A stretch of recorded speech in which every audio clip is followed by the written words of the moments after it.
ಬೇಲೂರು ತಾಲೂಕಿನ ಬಿಕ್ಕೋಡು ಗ್ರಾಮದ ಆನೆ ಬಡಾರದಲ್ಲಿ ಆನೆಯನ್ನ ಸೆರೆ ಹಿಡಿಯಲು ಬಂದಿದ್ದ ಸುಗ್ರೀವ ಆನೆ ಕಾವಡಿಗನ ಮೇಲೆ ದಾಳಿ ನಡೆಸಿದ ಘಟನೆ ಸಂಭವಿಸಿದೆ. ಈ ದಾಳಿಯಲ್ಲಿ ಕಾವಡಿಗ ರಾಜು ಗಂಭೀರವಾಗಿ ಗಾಯಗೊಂಡಿದ್ದಾರೆ. ಮಾಹಿತಿಯಂತೆ ಕಾವಡಿಗ ರಾಜು ಅವರು ಸುಗ್ರೀವ ಆನೆಯನ್ನ ಸ್ವಚ್ಛಗೊಳಿಸುವ ಕಾರ್ಯದಲ್ಲಿ ತೊಡಗಿದ್ದಾಗ ಆನೆ ಆಕಸ್ಮಿಕವಾಗಿ ಕೋಪಗೊಂಡು ತಿವಿದಿದೆ.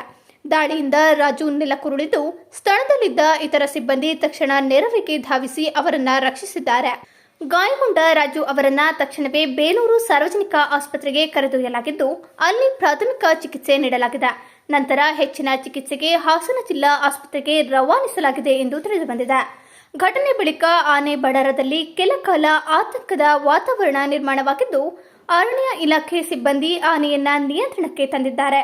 ಈ ಘಟನೆ ಆನೆಗಳೊಂದಿಗೆ ಕಾರ್ಯನಿರ್ವಹಿಸುವ ಸಂದರ್ಭದಲ್ಲಿ ಅಗತ್ಯ ಮುಂಜಾಗ್ರತಾ ಕ್ರಮಗಳನ್ನು ಕಟ್ಟುನಿಟ್ಟಾಗಿ ಪಾಲಿಸುವ ಅಗತ್ಯವಿದೆ ಎಂಬುದನ್ನು ಮತ್ತೊಮ್ಮೆ ನೆನಪಿಸಿದೆ.